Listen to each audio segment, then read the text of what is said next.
ஓம் சாய்ராம், ஜெய் சாய்ராம். இன்னைக்கு வாங்க ஒரு குட்டி கதை கேட்போம். கதைக்குள்ள போறதுக்கு முன்னாடி ஸ்டோரி கேளுங்க சேனலை சப்ஸ்கிரைப் பண்ணுங்க. ஒரு பிகாம் பட்டதாரி சின்ன ஊரில் இருந்து பெரிய கனவோடு சென்னைக்கு வந்தான். ஒரு சின்ன ஜாப் கிடைத்தது. முதல் மாத சம்பளம் வந்த போது அம்மா கையை நீட்டி பணம் கொடுத்த போது வந்த ஆனந்தம், அந்த உணர்ச்சி அவனுக்கு முக்கியமானது. ஆனால் அதன் பிறகு அவனுக்கு சம்பளம் பத்தவில்லை. நிறைய கடன்கள், வீட்டில் அப்பாவை ஹாஸ்பிட்டல்ல சேர்த்துட்டாங்க, நண்பர்கள் உதவி செய்ய முடியாத நிலை. மனம் சோகத்தில் ஆழ்ந்து போச்சு. ஒரு நாளோ அவன் இது வாழ்க்கையா என்று தூங்குவதற்கு முன்னாடி நினைத்தான். அந்த இரவு கனவில் ஒரு சாமியார் தோன்றினாராம். தலையில் துணி கட்டி, முகத்தில் புன்னகை, கையில் சில்லறை காசு கொடுத்து சொன்னாராம், பணத்தை தேடாது, பக்தியை தேடு, பக்தியில் பணமும் வந்து சேரும் என்று. அவன் பயந்துகிட்டு எழுந்து, அது யாருன்னு தெரியலையே, பட் அந்த முகம் மனசுல இருந்து போகவே இல்லை. அடுத்த நாள் கார்டனில் நடந்த போது ஒரு புத்தகம் தரும் தாத்தாவை சந்திக்கிறான். அது சாய்பாபாவின் வாழ்க்கை வரலாறு புத்தகம். ஆரவ் அந்த புத்தகத்தை படிக்க ஆரம்பித்தான்.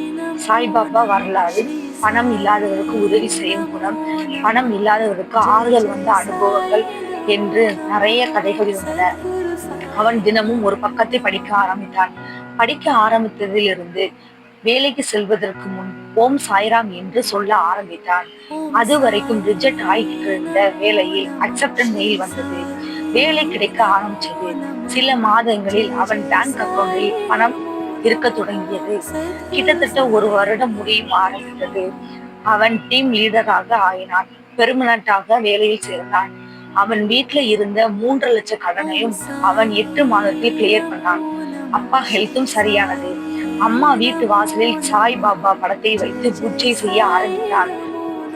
எனக்கு 10 ரூபாய் இல்லாத நாட்களும் இருந்துச்சு. ஆனா நம்பிக்கையை சாய்பாபா கொடுத்ததால் இன்று என் கணக்கில் பணம் இருப்பதற்கான காரணம் அவர்தான். சாய் இல்லாத வாழ்க்கை வெறும் கணக்கில்லாத கடன், சாயோடு வாழ்க்கை கணக்கே இல்லாத ஆசீர்வாதம் என்று ஆரவ் சொல்ல தொடங்கினான். சாய் எப்போதும் கூடவே இருக்கிறார் என்று நம்பிக்கையோடு சொல்ல ஆரம்பிச்சான். ஓம் சாய்ராம், ஜெய் சாய்ராம் என்று சொல்ல ஆரம்பித்ததில் அவன் வாழ்க்கை முன்னேறி கொண்டே போனது. அவனும் செட்டில் ஆனான். அவன் வாழ்க்கை சிறப்பாக இருந்தது. இதிலிருந்து நீங்க என்ன தெரிஞ்சுக்கிட்டேன்னா, ஓம் சாய்ராம் என்று எந்த ஒரு வேலை செய்வதற்கு முன்னாடியும் சொல்லுங்க. உங்கள் பணம் கஷ்டம், உங்கள் மன கஷ்டம் எல்லாம் தீரும். ஓம் சாய்ராம், ஜெய் சாய்ராம்.